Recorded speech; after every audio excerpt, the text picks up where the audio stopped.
But నేను చేసిన ఆర్టిస్టులు వీళ్ళు. అండ్ అన్నిటికంటే ఎక్కువగా ఎఫర్ట్ పెట్టింది శ్రీహరి గారు. ఆయన పోయిన తర్వాత ఒక 5 సినిమాలు చెప్పాను ఆయనకు డబ్బింగ్. అందులో అమ్మ రాజశేఖర్ గారు డైరెక్ట్ చేసిన రణం 2 ఉంది. తర్వాత ఆది హీరోగా చేశారు, మన సాయి కుమార్ గారు అబ్బాయి. ఆ సినిమాలో రఫ్ అనే మూవీలో శ్రీహరి గారికి నా వాయిసే. తర్వాత రియల్ స్టార్ శ్రీహరి అని ఒక మూవీ, వినురవేమ అని ఒక సినిమా, ఇంకొక సినిమా వచ్చేసి తమిళ్ టు తెలుగు. ఇట్లా ఒక 5 సినిమాలు నేను చెప్పాను. అందులో ఒక 2 వినురవేమ రిలీజ్ కాలేదు, ఇంకా మిగతా అన్ని రిలీజ్ అయినాయి.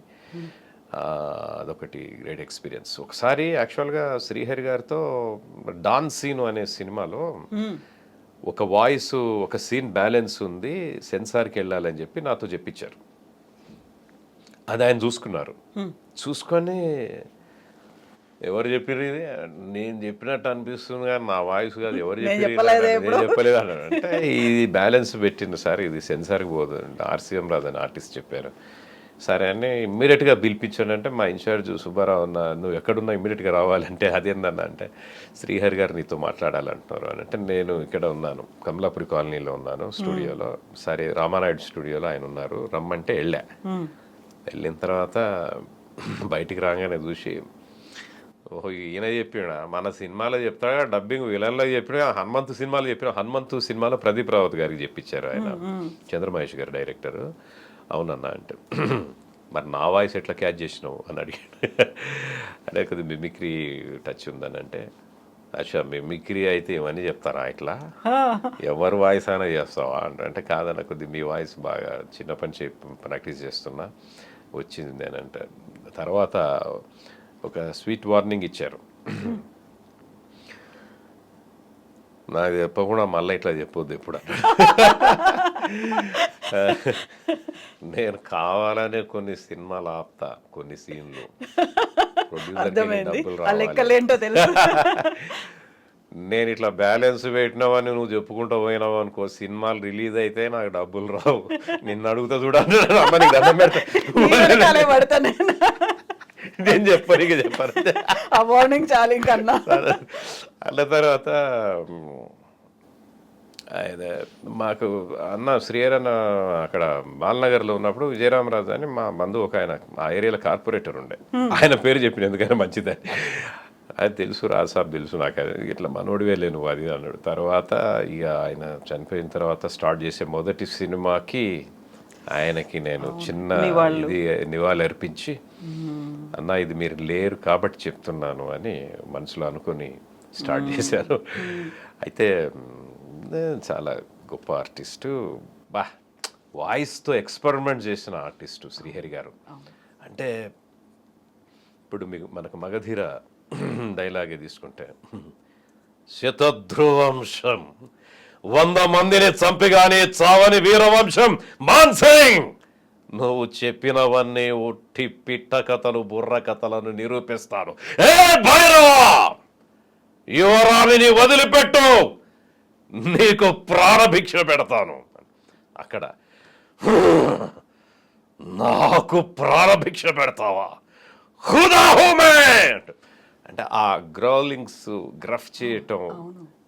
తర్వాత నేను రఫ్ సినిమాలో ఒక డైలాగ్ చెప్పాను, ఆయన చెప్పండి. కామెడీ కూడా ఆయన వాయిస్లో చాలా బాగా చేస్తాడు. ఈ శివారెడ్డి భయ్య అసిస్టెంట్గా ఉంటాడు శ్రీహరి గారికి, ఏదో మంచి సలహా ఇస్తాడు అనమాట. ఏమ్రో ఈ మధ్య నీ బుర్ర కూడా చాలా బాగా పనిచేస్తుందంటే, మనోడు ఉండి నీ దగ్గర పనిచేస్తున్నావు కదన్నా, ఏదో నీ దానిలో సగం తెలివితేటలు వచ్చి ఉంటే నాకంటే, ఈయన ఒక్కసారి ఎక్స్ప్రెషన్లో పెట్టి, అంటే ఇప్పుడు నాకు సగం దమాకే ఉందంటాడు. అసలు కామెడీ కానీ ఆయన సీరియస్నెస్ కానీ, అసలు హైదరాబాద్ టైం సెన్స్, అట్లాగే మార్షల్ ఆర్ట్స్, హైదరాబాద్ దార్కారి ఎట్లా ఉంటారు అన్నది బ్రహ్మాండంగా. It's a great artist. తర్వాత వాయిస్తో అద్భుతంగా మన హీరోలు అందరూ కూడా, వెంకటేష్ గారు, చిరంజీవి గారు, జగపతి బాబు గారు వాయిస్తో అద్భుతంగా వాళ్ళు మలుచుకున్న విధానం, ఆల్మోస్ట్ అందరు. అయితే ఒక్కొక్కరిది ఒక ప్రత్యేకత. హిందీలో మనం ఇది ఎక్కువ చూస్తాం. ఇందాక ముందు షారుఖ్ ఖాన్, అట్లా సంజీవ్ కుమార్ గారు, బచ్చన్ సాబు, ధర్మేంద్ర గారు, అట్లా ఇప్పటికీ సునీల్ శెట్టి కావచ్చు, అక్షయ్ కావచ్చు, వీళ్ళు కొద్దిగా వాయిస్తో ఒక ప్రత్యేకత, వాయిస్ ఏదో సంథింగ్ చూపిస్తారు క్యారెక్టర్ ఆర్టిస్టులు కానీ హీరోస్ కానీ అంత. అట్లాగే నేను నా అబ్జర్వేషన్లో నేను చూసినంతవరకు ఒక మంచి ఫేషియల్ ఎక్స్ప్రెషన్స్ ఉన్న వాళ్ళకి మంచి వాచికాభినయం తోడైతే వాళ్ళకి తిరుగు ఉండదు. చాలామంది అద్భుతంగా యాక్ట్ చేయగలుగుతారు, ఒక్కోసారి వాయిస్ అంత ఇదిగా డైలాగ్ డెలివరీ అనేది ఉండకపోవచ్చు. కానీ అప్పుడే ఒక డబ్బింగ్ ఆర్టిస్ట్ అవసరం పడుతుంది. జనరల్గా ఏంటనంటే కరెక్ట్గా మనకు మన సాత్వికాభినయానికి తోడు వాచికాభినయం, దానికి తోడు కొద్దిగా ఆంగికాభినయం, మనకు చతుర్విధాభినయాలు ఉన్నాయి కదా, రంగస్థలం శాస్త్రం నేర్చుకున్నాం కాబట్టి. సరే, ఆహార్యాభినయం అంటే అది మేకప్తో వచ్చేది, అది వేరు, అది ఓకే. అయితే ఈ మూడు అంటే ఆంగికాభినయంలో గెస్చర్స్ అండ్ పోస్చర్స్ అవి కరెక్ట్గా సింక్ అయితే మాత్రం ఒక ఆర్టిస్టు హైట్స్ వెళ్ళే హైట్స్ని మనం అసలు కౌంట్ చేయలేము, ఇమాజిన్ చేయలేము అలా. ఇప్పుడు ఆర్సీఎం రాజు గారిది ఇంత బేస్ వాయిస్, ఇంతమంది సీనియర్ ఆర్టిస్టులకి, ఇంతమంది వర్స్టైల్ ఆర్టిస్టులకి, ఇంత డిఫరెంట్ రోల్స్కి మీరు చెప్పిన తర్వాత ఆ బేస్ వాయిస్తో ఒక ట్రాన్స్జెండర్కి వాయిస్ చెప్పడం అంటే ఎలా చెప్పగలిగారు? అది ఎలా మాడ్యులేషన్ ఎలా చేంజ్ చేసుకున్నారు? మిమిక్రీయే కారణం, మిమిక్రీ. చంటిగాడు అనే సినిమా బాలాదిత్య గారు హీరోగా చేశారు, డెబ్యూట్ మూవీ, జయా మేడం డైరెక్షను. అందులో చంద్రకుమార్ రెడ్డి, చాందిని అంటాము, ఈవెంట్స్ అవి ఎక్కువగా మేము చేసేవాళ్ళం, ఫ్రెండ్ చందు అయితే తను చేసినప్పుడు ఇది చెయ్యాలి అంటే వాయిస్లు చాలానే చూశారు. మా దానిలో కూడా చెప్పేవాళ్ళు పిల్లలు ఉన్నారు, చాలామంది ఉన్నారు. మోహన్ రావు బాగానే చెప్తాడు, కానీ ఎందుకో మరి దానికి నా వాయిస్ సెలెక్ట్ చేశారు. ఇది కూడా మిమిక్రీ ఉన్నందుకే చేయడం జరిగింది. అదే శబ్దాలయలో డబ్బింగ్ జరుగుతుంది. ఒక పక్కనేమో విలన్ అనే సినిమా, రాజశేఖర్ గారి హీరోగా, అందులో విజయన్ మాస్టర్ పర్సనాలిటీ తల అసలు క్లోజప్ పెడితేనే అస్సలు చాలా హెవీ పర్సనాలిటీ, జైగాంటిక్గా ఉంటాడు.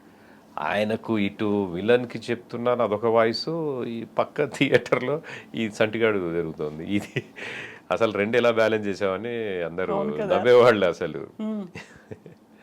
కేర్ ఆఫ్ ప్లాట్ఫామ్ అందులో రాజీవ్ ఖాన్ కలబయ్య, నేను ఈ బొచ్చలోనే తింటా, బొచ్చ అంటే కేర్ ఆఫ్ ప్లాట్ఫామ్ అన్నమాట అని చెప్పి అదేదో అట్లా. ఇప్పుడు చాలా చేయగలుగుతారు, ప్రతి మనిషిలోనూ కూడా కొంత ఉంటుంది, ఆ సెన్స్ ఉంటుంది. తర్వాత శారద గారి వాయిస్ నేను ఇమిటేట్ చేసేవాడిని అప్పట్లో, మిమిక్రీ చేసేవాడు. మామూలుగా జేసీ శేఖర్ అని ఒక ఫ్రెండ్ ఉండేవాడు, మిమిక్రీ ఆర్టిస్టు, అద్భుతంగా చేసేవాడు. ఆ వాయిస్ని కొద్దిగా ఆధారం చేసుకొని చేశాను అనమాట.